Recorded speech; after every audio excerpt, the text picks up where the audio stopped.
Lithium iron phosphate. The more research I do on it, the more I realize that this version of the cell versus, say, like the headway, there's a lot of safety stuff already built into it, so I don't need to do it.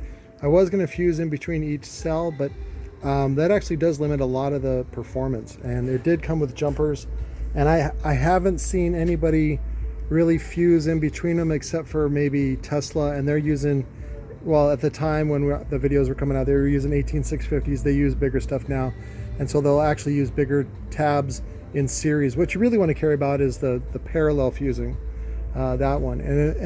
And in this case, we're just using 8 gauge copper.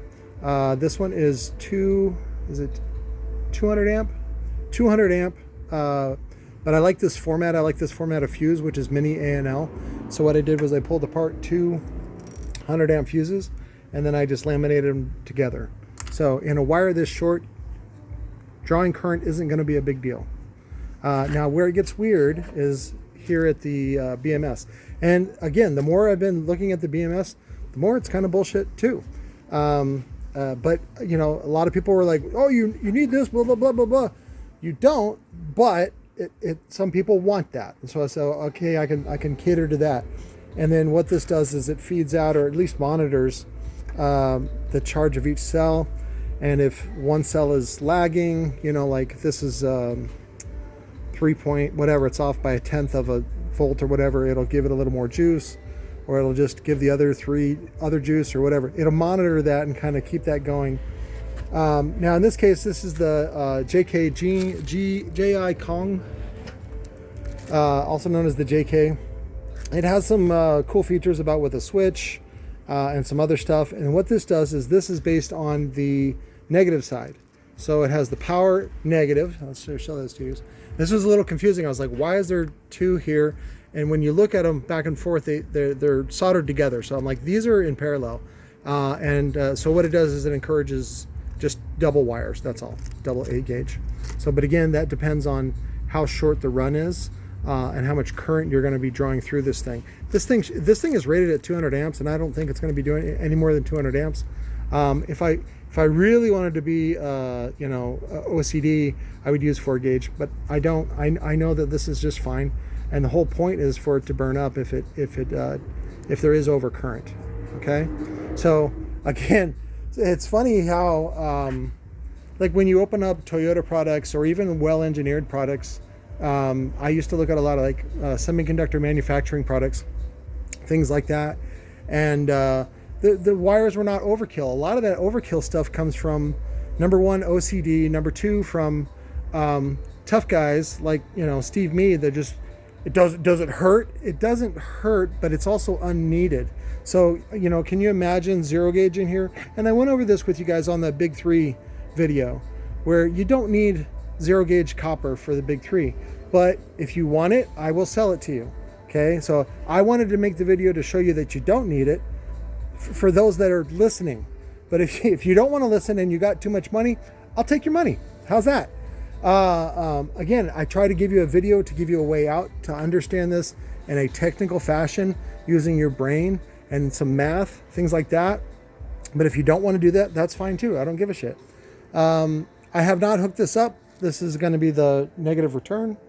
This goes to the negative terminal. That's it. I'm going to go ahead and take out these fuses.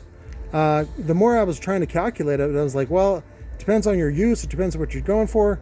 And I was like, you know what? Fuck it. I'm just going to do what everybody else does, which is just the jumper. So these are going to go in between the cells instead of the way that I have it now. And that'll be that. And it'll go into the case like that. We're putting this up against the JY Power. Theirs is 40 amp hour that they sell for $1,000. I'm going to do this. This one's over, I think, 105 or 115 amp hour, and we're going to do it for 800 shipped. So we can be reasonable and we can manufacture these here. It's not that big a deal. You guys can actually do it yourself if you shop around and look for stuff.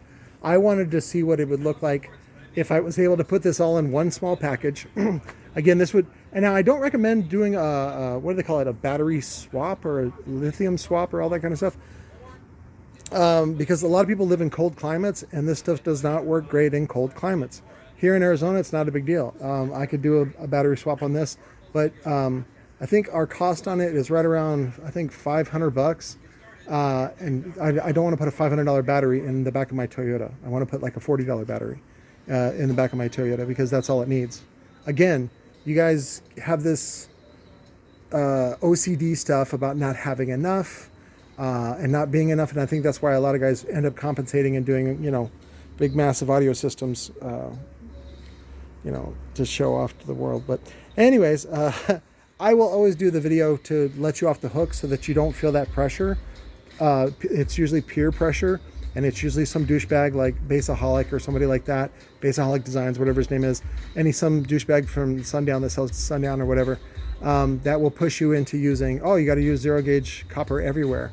And of course they're selling it for whatever it is, $9 to $20 a foot. And it doesn't need to be that way. So, but I just wanted to show you this layout. Again, we're doing this pre-packaged, pre-tested, load tested for 800 shipped. And then we're going to see even doing about warranty and things like that. But for the most part, most of these batteries don't have warranty because we're testing them as they go out, 100% QC. And even what I'm doing now is overkill. A lot of the recommendations I was reading even just called just for number 10 wire, so which is 10 gauge. But this is 8 gauge copper, and I was like, this is plenty. I got this one from the closeouts on Audio Legion. This is it's basically the top end wire, which is, it's oxygen free copper, right? Really good copper. And then they tinned it with nickel, and that helps with corrosion and longevity and things like that. But I don't expect this thing to last more than 5-6 years. And again, when JY Power is selling their 40 amp hour unit for $1,000, I think I can do better. So, and that's all this is. It's over almost 3 times the power for even $100 less. Or yeah, is that right? No, $200 less. So look at that. That was it. I just wanted to show different options and different things to go through. Now, wiring this up is actually pretty easy. This particular BMS allows for up to 8 cells in series. We're just using 4.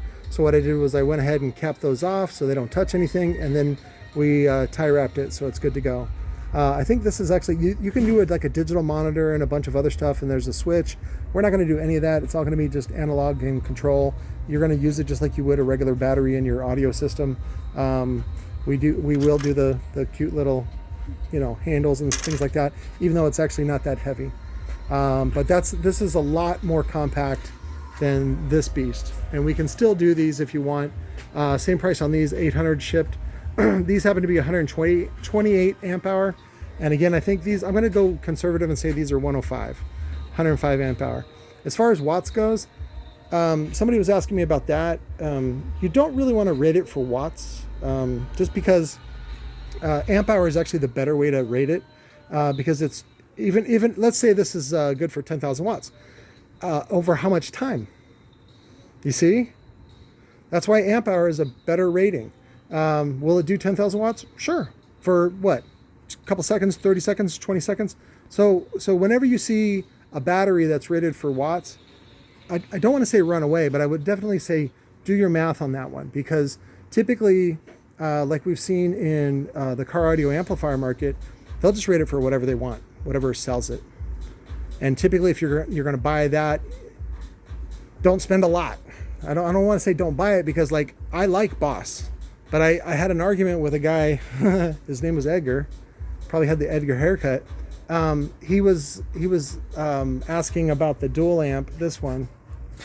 And I think online, yeah, see, even this one says 600 watts. And it's not 600 watts, it's 300 watts. It's used at 30 amps. I said, well, this one I was selling for, I think, 45 local. And he's like, well, I want a 1500 watt amp. And I said, well, that's like $120. And what I was suggesting was the Recoil Audio one, which does 1500 RMS. And he's like, nah, bro, you're too rich, or you're too expensive. And then he showed me a picture of some Boss amps that said 1500 watts on them. And I said, well, what's the fuse rating? And I looked up the fuse rating, and it was 30 amp. So he would rather pay $70 for the same amplifier because it says 1500 watts on it. How can you argue with that? So I told him before he, I think he blocked me or something, said something about my mom and used the N-word, which was, I I said, you know, companies like that do that so that they can take advantage of people like you. And when I said the people like you, I was talking about just uneducated people. But he didn't respond to that part. But basically, you know, this is the same amp as the Boss 1500 watt, 30 amps. It's the same power. It does right around just over about 300 watts. 300 watt is a conservative rating. And again, on amplifiers, whatever the fuse rating is, typically that's a good conservative rating. All you do is put 30 and then put a 0 next to it. So this is good for 300 watts RMS. I would love to see the amp dyno on that. And again, how long is that for, right? Before it overheats, before it thermals, and that has to do with atmospheric conditions. Is this in an air-conditioned room? Is this outside? Is this in a winter area? Is this here in Arizona? It depends. So there's a bunch of other factors that you cannot predict, and a lot of you guys with OCD want people to predict that, and then oftentimes you'll go with a vendor that gives you a prediction, even if it's wrong, or even if those conditions don't exist for you. One of them is Oscar from Mr. Music Man.